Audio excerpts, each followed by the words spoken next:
کہنے لگے ہم آپ کو نیک آدمی سمجھتے ہیں, آپ خواب کی تعبیر بتائیں.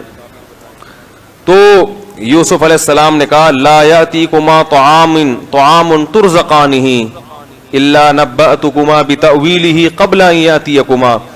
یوسف علیہ السلام نے سوچا کہ اب یہ میرے محتاج ہیں, تو جب بھی کوئی کسی کا محتاج ہوتا ہے نا تو اس کی بات شوق سے سنتا ہے. ویسے مولویوں کی پکڑائی میں کوئی بھی نہیں آتا, آپ کسی کو سمجھاؤ نماز پڑھو روزہ رکھو کیا ہے بھائی اپنا کام کرو. لیکن جب آپ کو کوئی کام ہوگا, بیماری میں دم کروانا ہے مولانا صاحب سے, پھر مولانا صاحب جو کہیں گے آپ سر جھکا کے سنیں گے, عمل کریں نہ کریں لیکن سنتے ضرور ہیں. تو یوسف علیہ السلام کو پتا تھا کہ ویسے تو یہ میں ان کو کہتا تو یہ میری بات سنجیدگی سے نہ سنتے, بت پرست لوگ ہیں, کہتے ہیں تمہارا دین ہمارا دین, آپ کو کیا ضرورت ہے, جیل میں ہم یہ نصیحتیں سننے کے لیے آئے ہیں آپ سے, ہم جیل میں آپ سے نصیحتیں سننے کے لیے آئے, تو سنتا نہیں ہے کوئی. لیکن اس موقع پہ یوسف علیہ السلام کو اندازہ ہو گیا اب یہ خواب کی تعبیر میرے ہاتھوں میں ہے, میں جو بتاؤں گا اس پر یہ یقین کریں گے. تو کہنے لگے میں فوراً نہیں بتاؤں گا, بلکہ اپنا ایک اور معجزہ بتایا کہ تمہارے پاس ابھی جو کھانا آنے والا ہے میں پہلے سے خبر دے دوں گا کہ کیا آنے والا ہے. یہ معجزہ ہوگا کس کی طرف سے؟ اللہ. یہ مجھے علم غیب نہیں, اللہ مجھے بتا دے گا تو میں تمہیں بتا دوں گا. یہ اس کی علامت ہوگی کہ بھائی کچھ اللہ کی مدد میرے ساتھ ہے. ذالکما مما علمنی ربی, اور یہ میرے رب نے مجھے سکھایا ہے. انی ترکت ملت قوم لا یؤمنون باللہ, اس لیے کہ میں نے ایسی قوم کے دین کو چھوڑ دیا ہے جو آخرت پر ایمان نہیں رکھتے, اللہ پر ایمان نہیں رکھتے.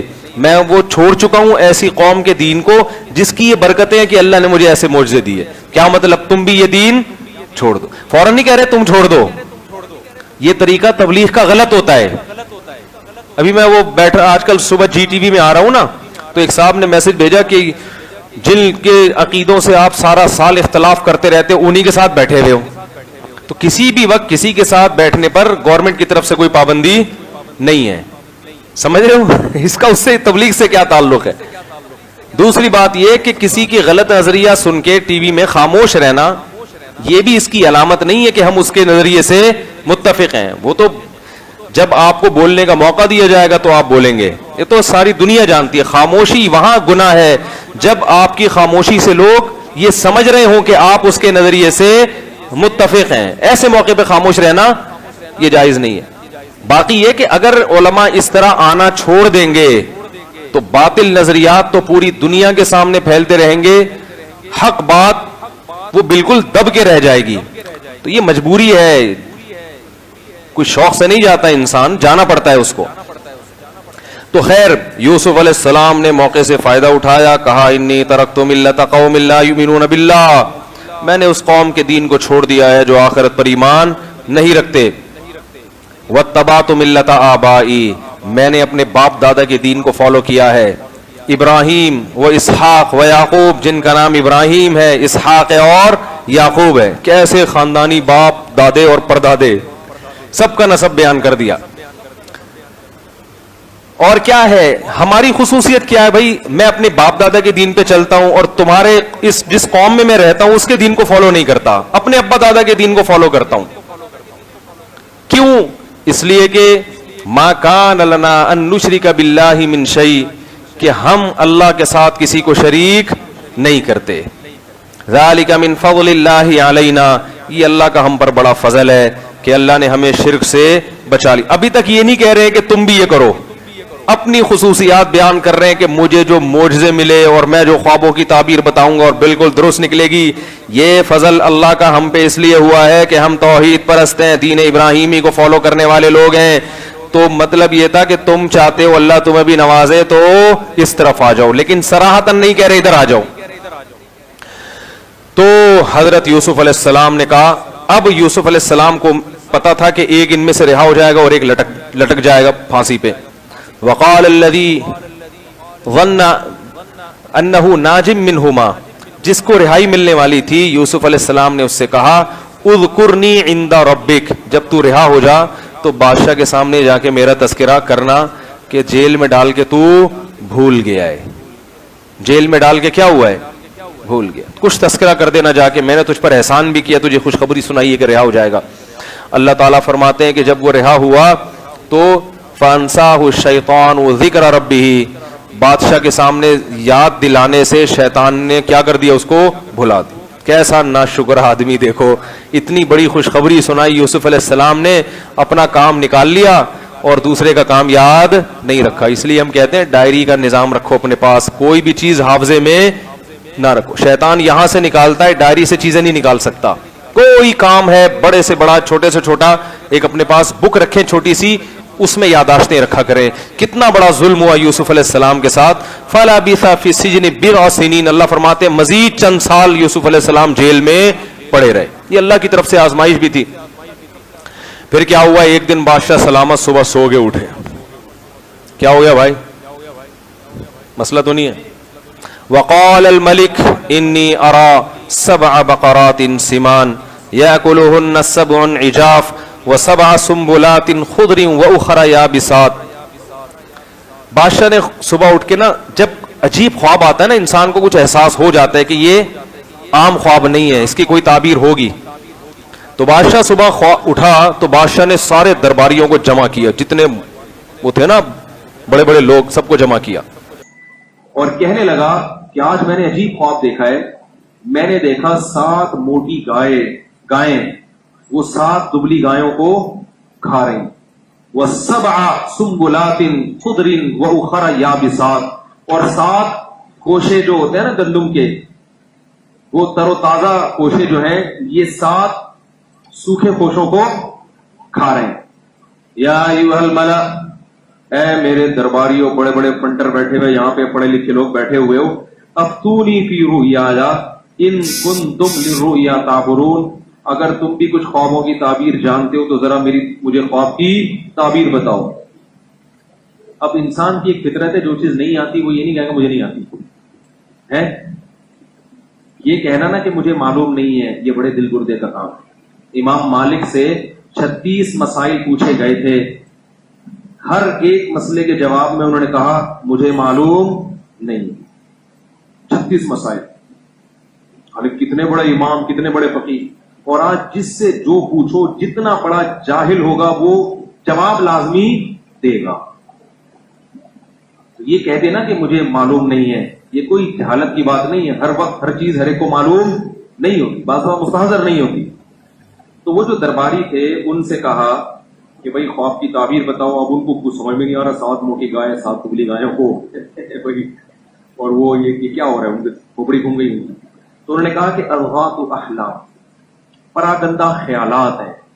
بادشاہ سلامت, آپ ایکچولی دن بھر قوم کے وسیع تر مفاد میں سوچتے رہتے ہیں. کبھی فواد چودھری کا بیان آ گیا, اس کو آپ نے سیدھا کرنا ہوتا ہے.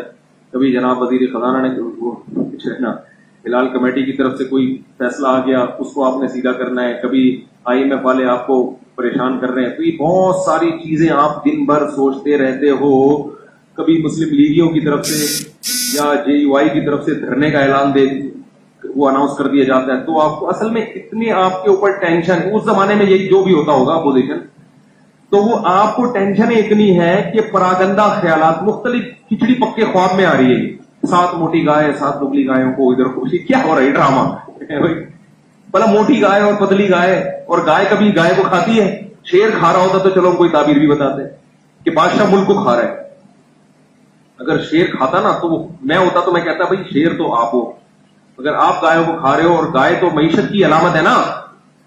گائے کیا ہے بھائی, گائے جب تک دودھ دیتی ہے اس کا مطلب فصلیں بھی اگ رہی ہیں اور خیر بھی پھیل رہی ہے. تو میرے ذہن میں یہ تعبیر آتی. اور شیر گائے کو کھا رہے ہیں, اس کا مطلب شیر تو آپ ہو, تو اس کا مطلب معیشت کے سب سے بڑے نقصان آپ اس ملک کی معیشت کو کیا کر رہے ہو, تباہ کر رہے ہو. تو وہ گائے کو کھا رہی ہے, وہ کنفیوز ہو گیا. انہوں نے کہا ساڑی عقلج نہیں آتا. تو انہوں نے کہا کہ یہ کوئی خواب ہے ہی نہیں. اضغاث احلام, پراگندہ خیالات ہیں مختلف جھاڑ بجھکڑ قسم کے, وہ آپ کے خواب میں. وما نحن بتاویل الاحلام بعالمین, اور ایسے الٹے سیدھے پراگندہ خیالات کی تعبیریں ہم نہیں جانتے. کوئی ڈھنگ کا خواب آئے گا تو ہم اس کو بتائیں گے. یہ والی چیزیں تو کوئی بھی نہیں جانتا, تو ہم کیسے جانیں گے.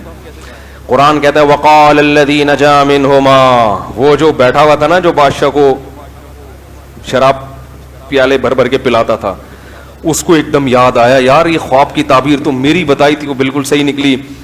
ایک طویل عرصے کے بعد اس کو یاد آ گیا اور کہنے لگا انا انبئکم بتأویلہ فارسلون, میں بتاؤں گا, مجھے ذرا بھیجو, ایک بندہ ہے بڑا ماہر, اس سے پوچھ کے بتاؤں گا. یہ اس زمانے میں کافر ہونے کے باوجود اتنی سمجھتی. آج کوئی ہوتا نا 2 نمبری, پتہ ہے کیا کرتا, پوچھتا اس سے اور اپنے اوپر رکھ کے بتا دیتا میں نے بتایا ہے. اور یہ بہت ہو رہا ہے, لوگ کتابوں سے مضمون چوری کر کے اپنے نام سے شائع کرتے ہیں. میری جب 4 شادیوں والی کتاب آئی نا, اس کے بعد اور بھی کتابیں آئیں, 99% چیزیں میری کتاب سے چوری کی ہوئی تھی انہوں نے. حتیٰ کہ میں نے اگر کسی کتاب کا نام غلط لکھا, غلطی سے کتابت, تو انہوں نے بھی حوالے میں وہی غلط نام لکھ دیا. تو یہ چل رہا ہے مارکیٹ میں, یہ چوری ہے. یہ کیا ہے؟ چوری ہے. تو وہ اتنی سمجھتی, اس نے کہا انا انبئکم بتاویلہ, میں بتاؤں گا اس کی تعبیر. فارسلون, ذرا بھیجو, میرے پاس ایک بندہ ہے وہ بہت بتاتا, لیکن بتاؤں گا میں, پوچھ کے اس سے بتاؤں گا, لیکن میں بتاؤں گا. وہ نمبر بنانا چاہ رہا تھا. بادشاہ نے کہا بھائی چلو. فوراً بھاگتا ہوا جیل میں آیا اور کہتا ہے یوسف ایھا الصدیق, یوسف اے پیارے دوست. ابھی تک تو بھولا ہوا ہے, جب کام نکلتا ہے تو کیا, صدیق, اے دوست. افتینا فی 7 بقرات سمان, ذرا آپ ہمیں فتویٰ تو دیں, تعبیر تو بتائیں کہ 7 موٹی گائیں کو 7 دبلی گایوں کو اور یہ خوشوں کو کھا رہے ہیں. لعلی ارجع الی الناس, میں جاؤں گا پبلک کے پاس. لعلہم یعلمون, شاید ان کو بھی تعبیر پتہ چل جائے. یوسف علیہ السلام نے فوراً جواب دیا, جا کے بتا دو, تزرعون 7 سنین دأبا, تم 7 سال خوب زراعت اگاؤ گے, خوب بارشیں ہوں گی 7 سال. 7 سال کا ٹائم ہے تمہارے پاس, خوب مصر میں غلہ پیدا ہوگا. تزرعون 7 سنین دأبا فما حصدتم فذروه فی سنبلہ, لیکن ان لہلہاتی فصلوں سے دھوکہ مت کھانا اور ساری خوراک ختم نہ کر دینا, بلکہ جتنی ضرورت ہو بس اتنی گندم خوشوں سے نکالنی ہے, باقی ساری خوشوں کے اندر محفوظ رکھنی ہے. کیوں؟ اس لیے کہ پھر اگلے 7 سال 7 شداد, سخت قحط کے آنے والے ہیں. بارش کا ایک قطرہ آسمان سے نازل نہیں ہوگا, اور صرف مصر میں نہیں, ارد گرد کے تمام علاقوں میں, پورے شام تک میں قحط پڑ جائے گا. تو اس قحط میں تمہیں کیا ہوگا, یہ جو بچا کے رکھا ہوگا تو زندہ رہ لو گے, ورنہ زندہ نہیں رہ سکتے. ثم یأتی من بعد ذلک عام, پھر قحط کے بعد اگلے 7 سال پھر آئیں گے. ایسا سال آئے گا فیہ یغاث الناس وفیہ یعصرون, پھر لوگوں میں بارشیں برسیں گی اور پھلوں کے جوس نکلیں گے اس میں. بادشاہ کو کتنی بڑی تباہی سے بچا لیا نا بھائی, قحط پڑ جاتا تو مر جاتے آدھی قوم. تو بادشاہ نے جب یہ جا کے انہوں نے تعبیر بتائی, بادشاہ نے کہا کہ ادھر لے کر آؤ بھائی اس کو, ہے لے کر آؤ. قال الملک اتونی بہ, اس قیدی کو میرے پاس لے کر آؤ, یہ کیسی تعبیریں بتا رہا ہے. فلما جاءہ الرسول, جب قاصد آیا جیل میں یوسف علیہ السلام کے پاس کہ بادشاہ نے آپ کو بلایا ہے, کتنے سال ہو گئے جیل میں پڑے ہوئے. یوسف علیہ السلام نے کہا ارجع الیہم, واپس جا. کیا کہا؟ واپس جاؤ. فاسألہ ما بال النسوۃ اللاتی قطعن ایدیہن, اب حضرت یوسف کو پتا تھا کہ اب میں بادشاہ کی مجبوری ہوں. کیا خیال ہے؟ اب جیسے پہلے کہا تھا نا میں ان لوگوں کی مجبوری قیدی, تو ان کو جو سمجھاؤں گا سمجھ میں آئے گا. اب یوسف علیہ السلام کو اندازہ ہو گیا کہ میں کس کی مجبوری بن چکا ہوں, بادشاہ کی. تو اب میں بادشاہ کو جو کہوں گا وہ کرے گا. تو کہا کہ واپس جا, ابھی نہیں جیل سے نکلوں گا. فاسألہ, پہلے بادشاہ سے پوچھ, ما بال النسوۃ اللاتی قطعن ایدیہن, کہ جن عورتوں نے اپنے ہاتھ کاٹ ڈالے تھے ان سے جا کے پوچھ کہ غلطی پر میں تھا یا غلطی پر وہ تھی. یہ جو مجھ پر الزام لگائے فحاشی کا, کھلے عام اعلان کر دے میرے بارے میں کہ میں غلط نہیں ہوں. کیونکہ پیغمبر کے لیے اپنی صفائی کو بیان کرنا بہت ضروری, کیونکہ ان کی ذات اگر مشکوک ہوگی تو ان کی دعوت میں جان نہیں رہے گی. لوگ شبہ کرتے رہیں گے, کوئی نہ کوئی وسوسہ پیدا ہو جائے گا نا دل کے اندر, تو جا کے اس سے کہو. صحیح حدیث ہے, آپ صلی اللہ علیہ وسلم نے فرمایا, حدیث کا مفہوم ہے, اللہ نے یوسف کو یہ حوصلہ دیا, آپ نے تواضعاً فرمایا کہ اگر میں ہوتا تو پہلے جیل سے نکل جاتا. یہ نبی صلی اللہ علیہ وسلم کی تواضع تھی کہ یوسف نے کیسا صبر کیا کہ بھئی پہلے صفائی بیان ہوگی پھر نکلوں گا. کیونکہ جب کسی قیدی کو رہائی ہوتی نا وہ کہتے ہیں پہلے تو نکلو یہاں سے, تو نکلو, ایسا نہ ہو کہ بادشاہ کا ارادہ بدل جائے. تو حضرت یوسف اپنے موقف پر ڈٹے رہے ہیں کہ جا کے بولو کہ صفائی بیان کرو. تو